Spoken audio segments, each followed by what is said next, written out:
Lovely. We are recording. And I think we're live. We are. Perfect. Hello, good morning, welcome, or good evening, good afternoon, depending on where you are in the world. I mean, it really is a global audience when you have to cover every possible part of the day in order to be able to successfully welcome everybody. We are on day 3 of our Awakening Your Goddess Mindset workshop with me, Ellie Bell, and my fabulous business partner, Erin. And today we're going to be talking about the pathway to self-acceptance and kind of just feeling better about yourself, which certainly from looking at the intentions that have been set this week by people, there is a lot about just feeling sort of more comfortable in themselves, being more aware of their health and wellness, being willing to let go of those voices and those negative terms that we use in our mind. So it really is about that self-acceptance and being able to be fully stepping into your power. So that's kind of the part excuse me, the path we're on today. Oh, there we go. But before we do it, Erin, do you want to just introduce yourself quickly? Sure. I'm Erin. I'm the other half of Awakening the Wise Woman, and very fortunate to be working with Ellie inside of the work that we do. I am a spiritual healer and psychic medium. For those of you who don't know me, that is a relatively new sort of event in my life, I suppose, after spending much of my life working in public service and doing a bit of copywriting and content writing and those sorts of things. So this work that we do is now, something that I really enjoy, and it's so much better and bigger and easier with Ellie beside me. So I'm very grateful to be here, and I'm going to hand you back to Ellie because she knows all the things about all the things. Well, some of the things about some of the things. I'm Ellie Bell. I'm a former corporate exec. I used to work in major events. Cricket World Cup actually brought me over to New Zealand, and I haven't left yet. But I spent many years working in sport, a very masculine environment. It was very much about that striving, that needing to prove ourselves. And actually, I always knew there was something else I was meant to be doing, and I've been fortunate enough in the last sort of 5 or 6 years to actually be able to go down that path of the coaching and supporting women to step into their power, because I firmly believe that we are the solution to all of the world's problems, but we're absolutely vital to making change in the world. And as a mother of 2 young daughters, I know that I need to be a part of the change in the world, because I do not want my girls growing up in the patriarchal constructs that I did, and I want them to be able to grab any opportunity in life and run with it and be amazing. So that's kind of where I'm really passionate about it, and I really think that it's this sort of generation where we're able to start to make that change. As the consciousness is rising in the world, things are starting to shift, and as we have more conversations like this, as we all do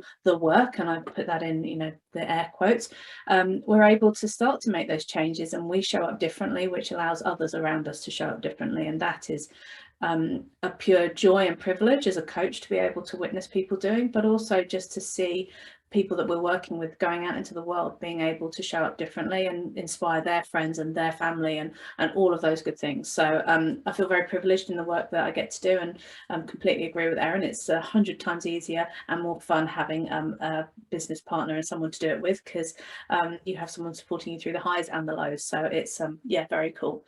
But today, as I said, we're going to talk about this kind of pathway that we use with clients, because we really believe that it is an amazing process, and it can help shift you from any situation where you're feeling stuck, frustrated, overwhelmed, fed up, any of those feelings. We really believe that we have a process that can take you through that, and this is something you can do on your own. You can take the steps that we're going to share today, and you can completely run with it yourself. And we know in the bottom of our hearts, the deepest part of our souls, that this can make a difference to you. So take some notes, write it down. Any questions, please feel free to reach out, all of those sorts of things. So what we find when we start working with clients is that there are generally some pretty standard ways people are feeling. It's that feeling stuck. It's the kind of the not knowing knowing that they want things to be different, but they have no idea where to start. It's like that overwhelm, just feeling completely disconnected from who they are or who they think they're meant to be. We get told all of these wonderful stories by society and by ourselves about what we should be doing and how we should be showing up. And what we find is that it kind of gets to this point in life that everyone's like, seriously, is this it? Is this what I'm here for? Because it does not feel anything like this is what I'm meant to be here for. I feel like there should be more, but am I allowed to want more? Should I want more? Do I want more? You know, like all of these questions that come up, we sort of like go into this swirling abyss of like, oh no, I'm not happy, but I don't know what it is.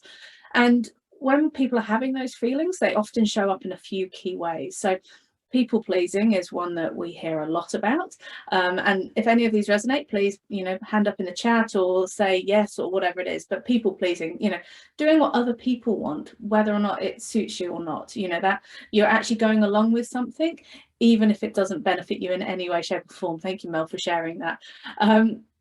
The next one is that self-sabotage. So that can show up in a number of ways. Procrastination. Does anyone procrastinate to put off actually doing something that they know they need to be doing? Looking around.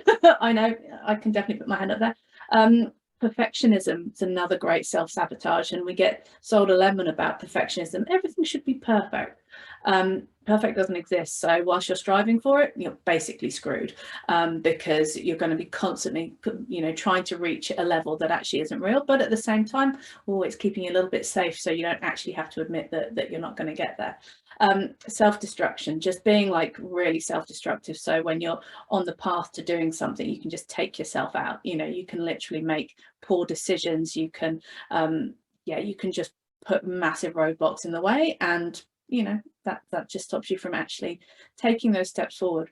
The other ways it can show up is numbing. So this is when you're using external factors to kind of protect yourself. So whether it's alcohol, sex, shopping, gambling, like all of those sorts of things, they're really a way to make sure that you're not actually dealing with what's going on around you. You're just externally looking for protection and support. So that's a really, really common way that people look after themselves. And it's so funny to use that phrase, look after yourself, but that's what you're fundamentally trying to do.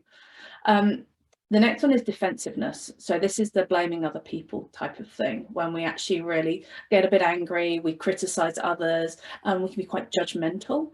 And again, it's that protection. Like if we blame other people, if we put it externally, then we don't have to face anything to do with ourselves, because actually uncovering who we really are, who feels a bit scared about that? What might I find if I lift up that stone? And it does, we create all of these wonderful ways to make sure that we don't actually have to do it. And then the last one that is really common is withdrawal. So if you find yourself like not spending time with friends and family that in the past you would have done, you sort of close yourself off, you're just kind of removing yourself from situations. It can be, that's a really good indicator that actually there's some work to be done, and it's time to sort of just explore it a little bit more. And with all of those, if any of those do resonate, please know that there is no judgment around any of that. You are completely and utterly normal.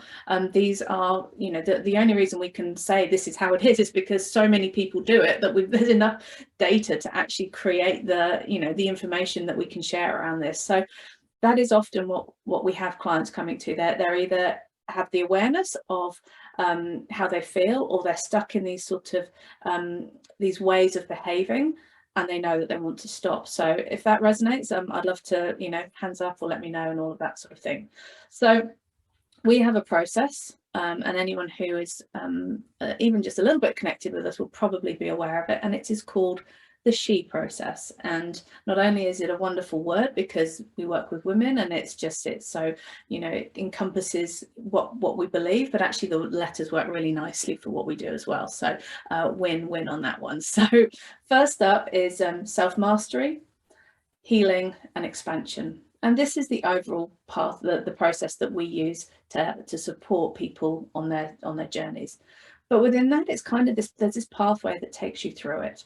So within each part of those three sections, there are other elements that we can use to find out where we are on this journey, because sometimes we'll be right at the beginning, and the very first, you know, place we visit is that awareness piece. So until you're aware of how you're feeling, how you're showing up, what your behaviors are indicating, you actually don't have a hope in hell of making anything change, to be perfectly honest. Like, you have to be aware. And it's kind of that moment of clarity. And in the coaching world, we use these wonderfully, and I get so confused every time I try and say it, but I'm going to, because I like to test myself. We start with being unconsciously incompetent, so we don't know what we don't know. Then we start to work through of being consciously incompetent, so we know what we don't know. And that is where that awareness piece is. It's like, when you get into that piece, you just know that something isn't right. You know that there is something that doesn't feel great. You know that you're not living your full life, and however that may show up for you. And again, if you've got any examples of this, please share them in the chat, because it's really helpful to, you know, to have real examples. And certainly, you know, we've worked with a number of clients, and one of our fabulous clients, she knew she wanted something to be different. She just knew. And she used to talk about, you know, that she had these great ideas of where she wanted to be and what she wanted to be doing, but she could never see that it was possible. Like, she wasn't sure why she wanted things to be different, but she knew she did, but she didn't know how to get there. And it was really interesting sort of trying to like unpick, and we've got a couple of examples of people we'll use, and you'll sort of see how she tracks through. But it was this like complete awareness that she wanted things to be different, but just didn't know what to do about it. Just didn't know. And again, let me know if that feels true for you. And I can certainly hold my hand up and say there have definitely been moments in my life where I've been like, honestly, is this what it is? I know things have to be different, but fuck me, excuse my language, but I have no idea what I'm going to do about it. And I felt stuck and overwhelmed and disconnected and all of those things. So the next step after awareness, once you have that sort of that moment of clarity that, oh God, I've got to make some changes because this isn't good, we then go into this piece of understanding. This is the next step on the pathway. This is where we are starting to dive into, well, I know that I want it to be different, but I really need to understand what's holding me back. Why am I here? Like, what are the reasons that are meaning that I'm not doing this? And this is the real self-mastery piece. This is, we very much talk about, it's that whole piece of being able to know yourself fully. So we really advocate for knowing yourself fully. And, you know, Erin will talk about this this later as well. We believe in the humanness and the spiritual side, the duality of humans. It is, for want of a better way of describing it. We have our human existence, we have, you know, what we've been doing here, we have all of the experiences we've had in our human life. We also have all of the spiritual elements that go with that. We've got the past lives, we've got the generational energies that carry on, we've got the spirit guides, we've got, I mean, there is so much when you actually think about it. But actually, we believe that you have to work on both elements of this. Today I'm just going to talk about self-mastery from a human point of view, because we don't have hours and hours, unfortunately. I could talk to you for many hours, but I'm sure people, you know, Cherry, for example, has to go to bed at some stage. So this, well, or not. But the whole piece of knowing yourself fully, that can feel really scary. And as I sort of like alluded to earlier, that's like when we start to dive into that, we actually don't necessarily know what we're going to find. And that will put the brakes on for a lot of people. It's kind of like you live in this world where you can sort of convince yourself that everything's okay and that it's manageable. And actually, if I start to like open that box, what am I going to find? What's going to come out of it? And what if I don't like it? And what if I can't put it back in and close the box and lid and push it back and never have to deal with it again? And it really is, it's really difficult. And I know, you know, I had things that going on in my teens that I boxed up and I put away on a very high shelf and did not open for about 15 years. And, you know, I didn't want to open them. I didn't want to know what was in there. I didn't want to know how it might impact me if I started to uncover it. But then it made me realize I had to understand what had gone on before to bring me to where I was today. I had to understand the impact of experiences, the impact of events in my life, the impact of people in my life. I had to understand all of that stuff in order to be able to move forward. So that meant I had to put my big girl pants on and I had to be like, right, I'm opening that box and I'm sifting through it. and I'm going to take some time. I'm not going to go all in and do it in one day, because certainly that is not a helpful way of unpacking things. Although if anyone's got a partner who travels away for any length of time, actually you do want them to unpack it in one day and get it out of the way as quickly as possible. But actually it was important to know that I had to understand myself. And one of the things we talk about with self-acceptance, and we'll go into this a little bit later, a bit more, it's understanding the whole.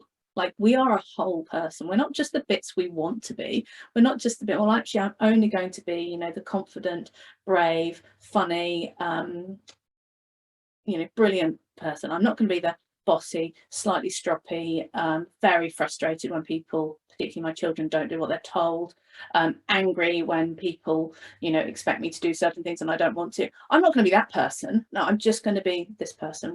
That doesn't work. I'd love it to, but it doesn't. So we have to be willing to understand all parts of us. So a lot of the work that I do is that inner child healing. It's really understanding what has come up from when you were a child. Like, what are the wounds that you're carrying? What are the traumas that you're carrying from childhood? And we all have them. They don't have to be, you know, big life-changing events. They can simply be being told to sit down and be quiet at a time that, you know, you needed to be allowed space to grow. You know, that's the sort of thing we're talking about at the shadow, like understanding those pieces that we put away in a bag and hope to God nobody undoes, because it might be really scary, and then what will people think? Being able to unpack that in a safe space and know how it's showing up, because the wonderful thing about our shadow is, even though we think we've hidden it and we're hiding it away from everybody, yeah, it's actually not. And what it does is it comes out in extremes. So if you find yourself responding in certain situations in extreme ways, and you'll be like, whoa, that was a big reaction to something that didn't necessarily warrant it, chances are that is a big indicator of some shadow work that needs to be sort of uncovered and explored. And all of the work we do in self-mastery, and I'm going to hand over to Erin to talk about healing momentarily, but all of the work that we do in this self-mastery space it's about doing it with compassion. It's about doing it with a lack of judgment, and it's about doing it from a place of forgiveness and kindness to ourselves, which I think hopefully will help Erin take you on to the next steps of the pathway. And now I can't wait to listen to her for a moment. But any questions, and if that feels like anything I've talked about feels like stuff you've gone through or would like some help on, then please, you know, let us know. Nice. Yeah. So, you know, in terms of that self-mastery stuff, when we talk about like how we know we're in that space, the awareness. So that's like you're stuck, you don't know why, there's a problem, but you're not sure where it comes from. And so you kind of go through that process of just starting to be open to exploring that kind of stuff. And then when you get to the understanding piece, that's when you're starting to explore why you're feeling stuck, and kind of, I guess, understanding what you want to change, right? Part of the process that we go through is knowing who we are, like who we really are, and knowing our truth. But understanding that then tells us what needs to change. So that's the process that we go through in self-mastery, and Ellie is brilliant at navigating the humanness of that. But there are obviously spiritual aspects of that as well. But then we come into that healing space once we've really understood what we desire to change, and that healing space is where we start to look at compassion. So compassion is the next part of that process. It's really learning to see all of yourself and acknowledge that there are parts of yourself that you don't particularly like, but they're there and you can't get rid of them, right? There's that there are things that you've done that you wish you'd done differently, or there are ways about you that you wish you could change. And you know, as humans, we're really good at self-flagellation around that stuff. Like we bang that stuff to death, right? And we hold ourselves responsible for things that actually aren't necessarily things that have to be bad. And so really that first part of the healing process is about really acknowledging that there are parts of us that we don't necessarily like, but they're all intentional, right? And they're all here to serve us in some way. So that going through that and really being able to apply compassion to ourselves for that, but also compassion to the people around us. I mean, I can put my hand up wholeheartedly and say there are parts of myself that I don't like because they impact on the people around me, right? Like they're parts of me that are hard for my wife to handle or hard for my children to manage. And those are the parts where I have to really apply compassion to myself and to my loved ones. So the healing process, and we've had clients, and the client that Ellie was referring to earlier, like a lot of the stuff that she uncovered in the compassion space was about actually understanding that the roots of her people-pleasing tendencies weren't all hers, right? And she had to apply a little bit of compassion to herself because she had picked up things from her mother, from her upbringing, her childhood, and the experiences that she'd been in, but also generational stuff and stuff that she brought to this human experience as well. It wasn't all hers, but she had to be compassionate about that before she could then go and try and manage that and process that stuff. So compassion is a really important part of the healing process, and we work a lot in the spiritual self in that space in particular, because as Ellie mentioned, and as I've alluded to, not everything that we come to this human experience with, and not everything that is within us now, comes from this current lifetime or comes from our own experience. We're starting to see a lot more research out there, and just science confirming that the things that some of us have always known is that we carry woundedness from our mothers, from our grandmothers. We carry woundedness from past lives. You hear people talk about the witch wound a lot these days, in terms of how women are treated and persecuted for being intuitive, guided spiritual beings. And all of those things that we come to this lifetime with, we have to kind of acknowledge that stuff as well. It's not just about who we are on a conscious level in this lifetime, or who we are in an unconscious level in this lifetime. It's we're bigger than just our humanness. So that's the first part of the healing process that we look at. And the next part is where we start to let go of the emotional attachment that we have to who we are, and that's forgiveness. So we, as women in particular, we're very good at creating an identity for ourselves that is about everything that we do in the world, right? And we create emotional attachments around that identity. So, we feel guilt about how we mother. We feel shame about how we are in our relationship. We feel, we carry all of these really heavy emotional attachments to how we are in the world and to who we are. And actually, we need to let that stuff go and release the attachment to those emotions, so that we can then say, actually, like, we forgive ourselves for carrying that. Like, we didn't know better, but now that we do know better, we can do better, right? And we can be better. And so we forgive ourselves for having carried what doesn't serve us, for bringing forward with us the things that are holding us stuck, or holding us back, or keeping us small. Those things that make us play small and people please and seek out perfectionism. Like, that's all because of the emotional attachments that we have. And when we can release those emotional attachments and forgive them, and forgive ourselves and forgive others, right? That's when we can walk forward from a place of power, right? So it's letting go of that woundedness, it's healing that woundedness, and then stepping into a space of real sacred power. And that is what leads us into the next part of the process. But I just want to give you an example of how that shows up for people. So we have a client who had created an identity for herself that was very much supported by the premise that you have to have a good job, and a good job is something that is intellectual and measurable and revered by patriarchy and all of those things. And that that really sat in a place of discomfort for her, because she is a creative. She is a creator, and she has these fabulous talents that she was holding back from herself and the world because they didn't fit with that identity that she'd created for herself.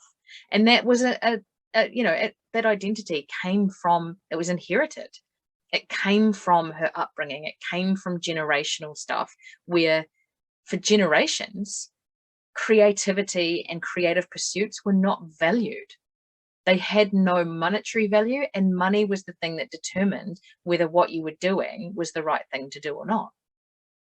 Right. And so she really had to learn how to let go of that stuff and forgive herself, not just for carrying it, but for carrying it for so long.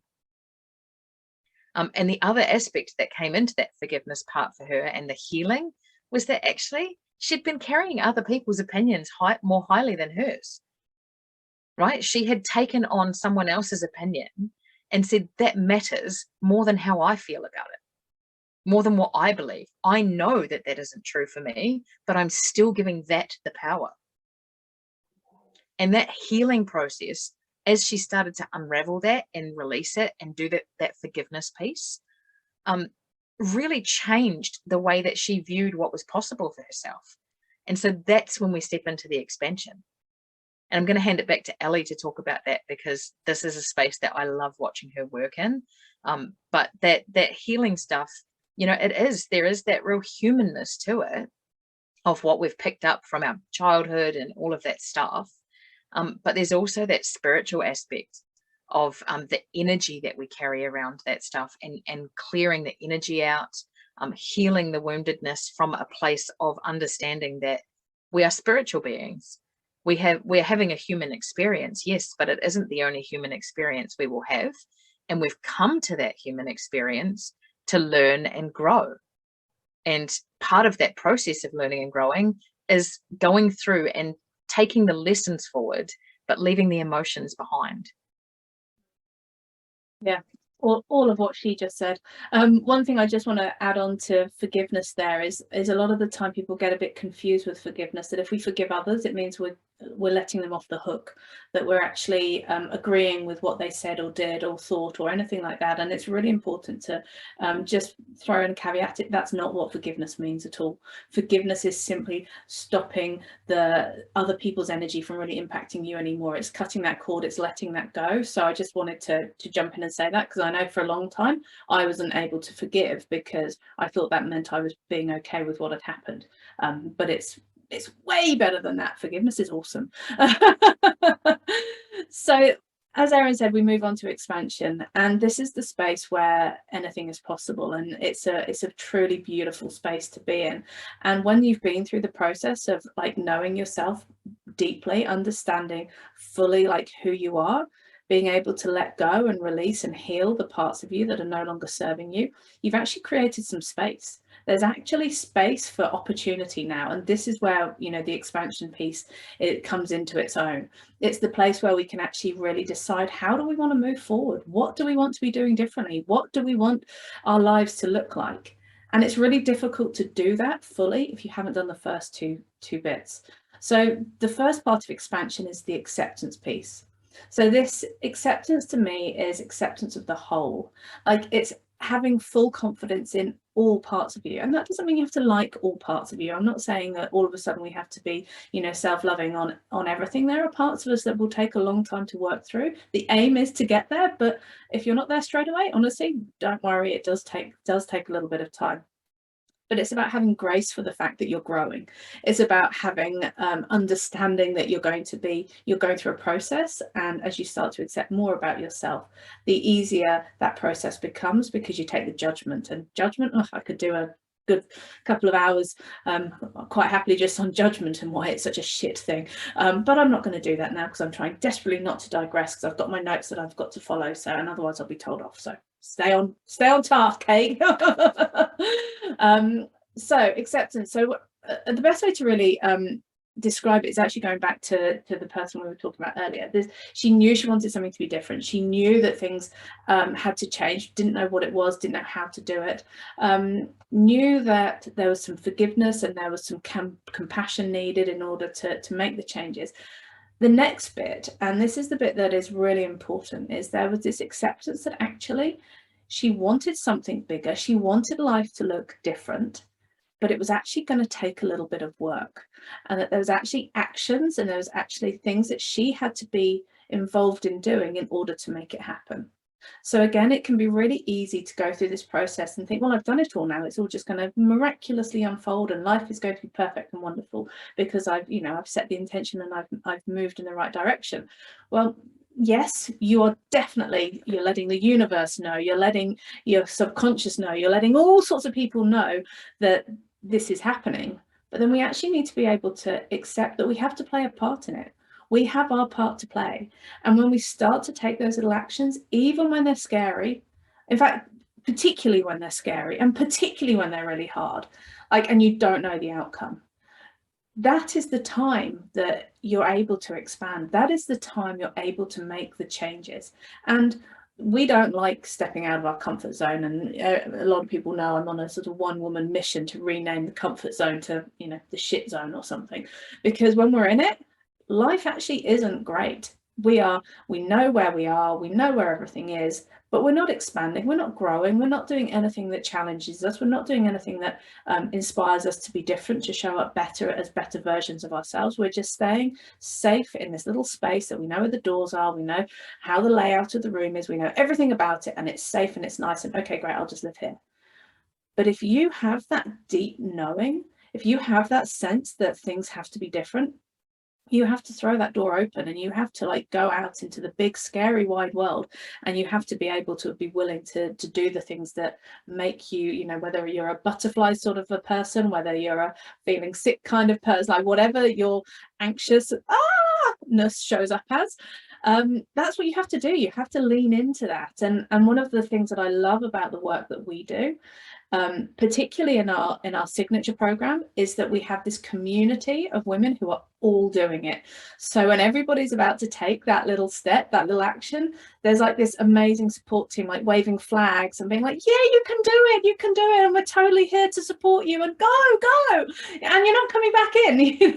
That you have that support, you have that wonderful feeling of camaraderie, that you're not on your own. Because so often when we're on this personal growth journey, this awakening, we isolate ourselves, going back to right what I was talking about at the beginning. We withdraw ourselves, we create all of these ways of keeping ourselves safe and not having to really do the work. And actually, when you do realize that it has to happen, having people who can walk alongside you, who can be well, why is this going to take you 12 months or 24 months to do? Does it have to take that long? And that's certainly that we found with the example that we're using the client. It was honestly the very first session, it was I know I want to live in a different part of the world, I want to do all of this stuff, but it's not going to happen for 12, 24 months at least. Within 6 months she'd moved. So anything is possible when you decide that actually you're going to do the work to make it possible. So it really is incredible. The next part of expansion is the belief side, and Erin is just beautiful at talking about this, so I'm going to send it back to her. Thanks. Yeah, I want to add a wee caveat to what you just talked about, in particular in relation to that client. She did say that 12 to 24 months. She was and she had all these reasons as to why it had to be 12 to 24 months. I need a different job, and we'd need to sell our house, and I want to wait till my child's old enough to go to school, and all of those things. And actually part of the process for her was about working through each of those things one by one. It wasn't an easy process for her, but once she decided that actually it was possible, she was all in. And she worked really hard. So I don't want you to think that that just magically happened because she decided that she was ready for it. She worked really hard, and she did some scary things, like applying for jobs that she didn't think she could do, and putting the house on the market without really having any clear idea of where they were actually going to live. doing things like, putting in an offer on a house without being sure that she had a job. Like it was really, there was a lot of belief that came from that. And so I want you to understand that belief, that expansive belief, that is the thing that we all seek, right? Because when we believe that we are, that anything is possible, when we believe that we can have what we desire and that it is already happening, there is nothing more expansive than that, right? And that level of confidence and the taking aligned action and trust and relax, and all with a sense of calm, that's the goddess mindset. And that is absolutely the transformation that each and every one of you can have if you go through this process. So I just wanted to mention that, because I really want to honor the work that she put in to getting past all of those people pleasing tendencies and really dialing into what she wanted, because that was the key, was the work she put in. But as I said, belief is the last part of the process. It is that last sort of milestone in terms of the transformation that we're all looking for. And it's that space where we're open to the possibility of more. But we then, because we've done the work, because we've navigated who we are and we've healed who we've been, we're able to step into who we want to be and who we were born to be, right? And that expansiveness, it allows us to stand in our power around that. It allows us to stand firm in the faith around our own self-worth and around our capacity for all of the beautiful things that are necessary for us to have what we want. And it also it's that space where we start to understand that co-creation with the universe is absolutely how we get somewhere. But believing that when we follow the signs, and this is where the spiritual stuff comes in a little bit, I think, when we follow the signs, when we're clear on what we want and we know how we want to feel, then the universe provides us with little signposts that say, hey, it's this way. Hey, you need to do this. Hey, you need to shift your focus here. And when we take aligned actions to follow those signs, everything is possible, right? And that's where we need to be in order to be in that goddess mindset. We need to be embodying that belief that actually we are here to have everything that we want. Like, that's part of the joy of humanness, is that we can create whatever we want to create. But to do that, we have to acknowledge that there is some human stuff and some spiritual stuff that we need to work with. And so the last sort of example I want to give you around that is going back to our creative, who had this incredible talent that she held back from the world because it didn't meet the identity that she had accepted was hers in the world, or was what she was supposed to be, should be. And she, as soon as she started to shed the emotional attachment that she had to that identity she'd created, she started to share more of her talent. She started to enjoy it more because it wasn't so heavy.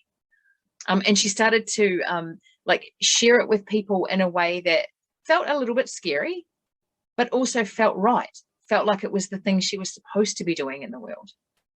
And so she's already seeing the potential for growth, and she's imagining future possibilities, and she's taking aligned action when opportunities arise. She's diving in with confidence that actually she can do it, and she's supposed to do it because it feels good.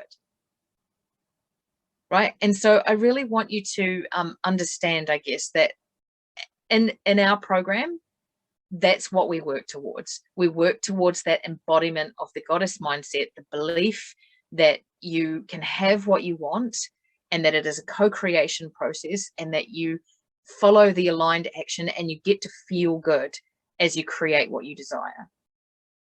Right. But you can absolutely do that without our program. Right? You follow this process And you can absolutely do it without us. The beauty of doing it with us is that it's faster, it's more fun, and there's more chance of success, right? But it doesn't have to be that way. So I'm going to hand it back to Ellie to talk a little bit about like what it would look like if you were working with us, and why that might be different to doing it by yourself. But I really want you to explore the possibilities for yourself and check in with yourself around whether you believe it is possible for you. And if not, what's coming up around that?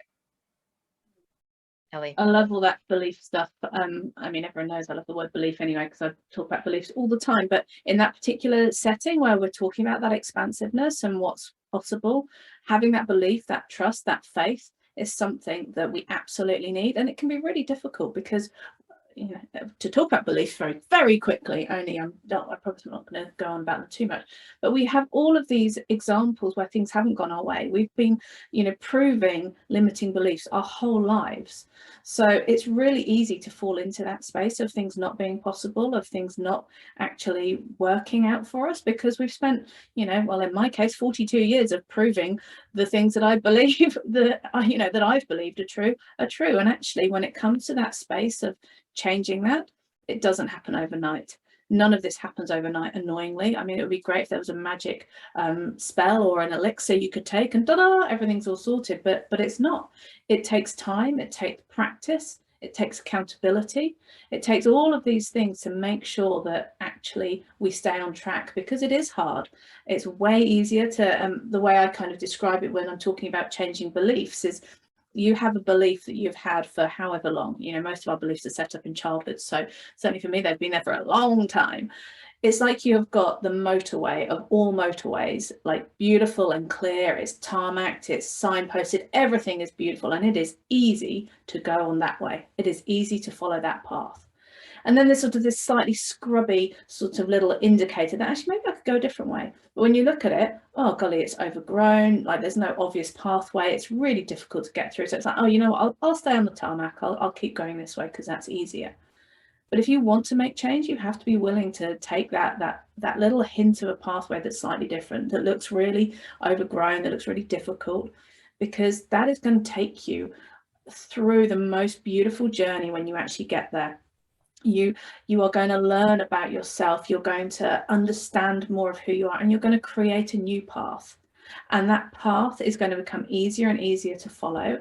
And actually it's going to be more beautiful, and it's going to be, you're going to get more out of it. That actually, you know, the motorway will probably always be there, but you'll actually choose to go the other way.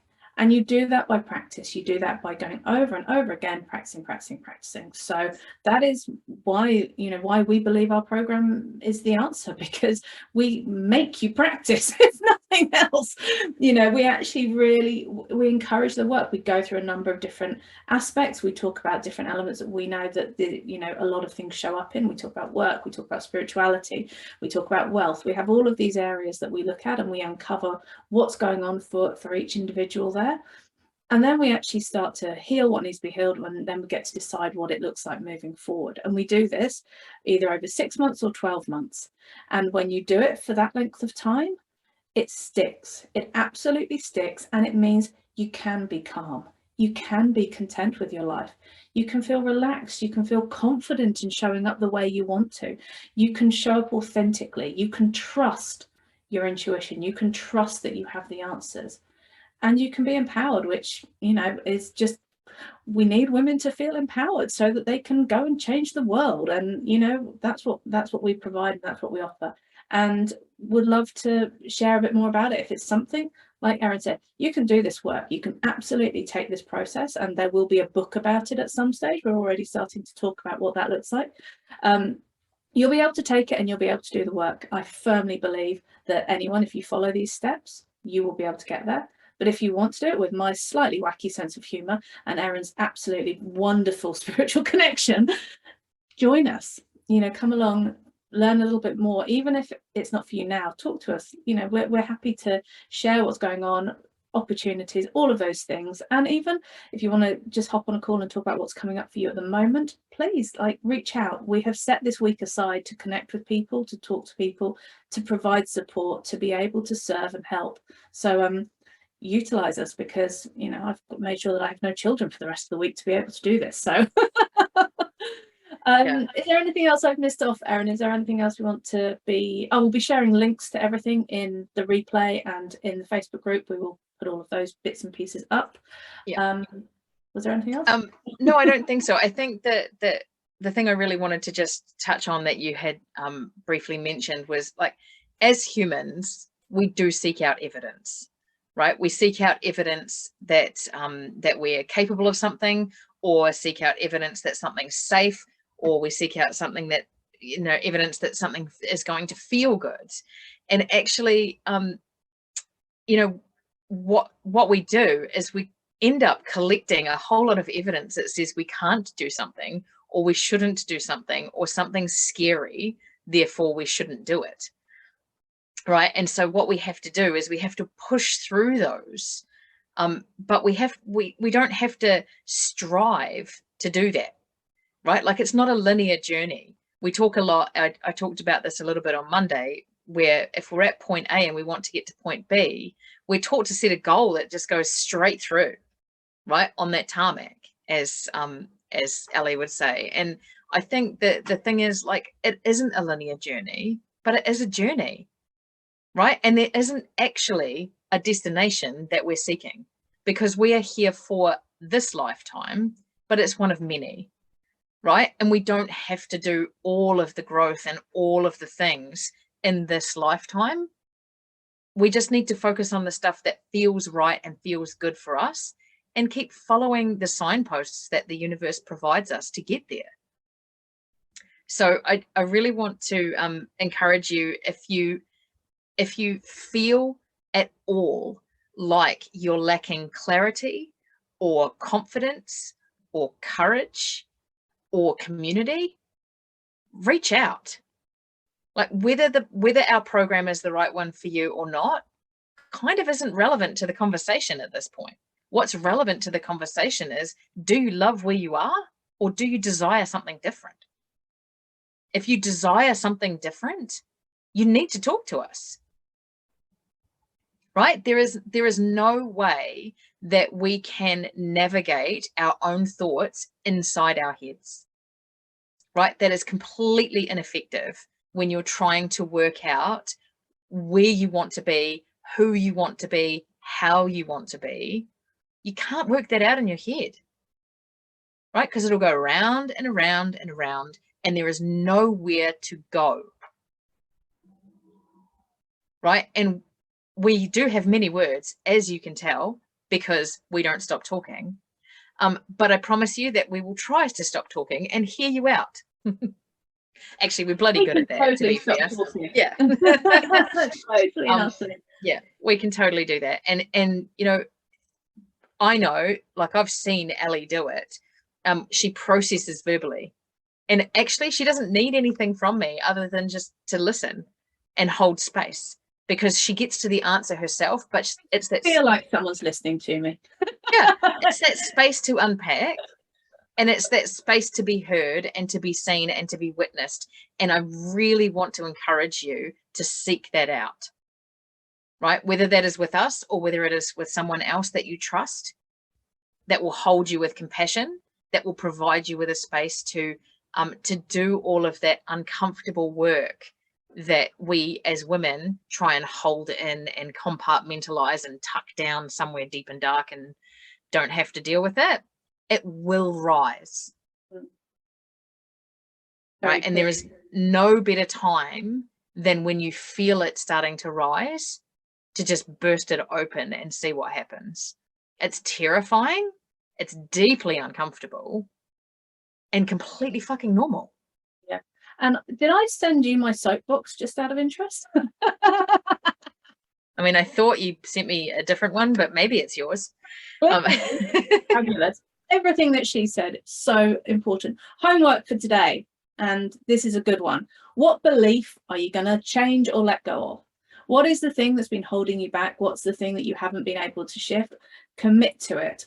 Like, what is that belief? And declare it in the homework thread, and we will respond, and we will help, and we will share, advice, support, mentorship, whatever it is to help move that. But what belief do you want to change? Now tomorrow, Erin is back on stage, and I'll be playing maybe a sort of a minor role beside, but we're talking about universal energies, and this is just super duper cool. So a lot of the work that we do, again, within the program, there is a real spiritual element to it, there is a real energetic element to it, and Erin's going to give you a little taste of what that can look like and how it can really help and why it is so necessary. So I think that's probably all we've got time for. Look, we've stayed within our hour, which is always the aim, and considering there's probably been a billion words spoken today, that is impressive in itself. So please reach out if you would like to connect. Any questions, shout out, talk to us. We are around and we are about. We would love to help. And we'll see you tomorrow. It's going to be another fabulous day. And thank you so much for your support and love this week. It's been so gorgeous connecting with some known faces and some new faces and all of that. So yeah, I think that's probably all we've got for today. It is. Thank you very much.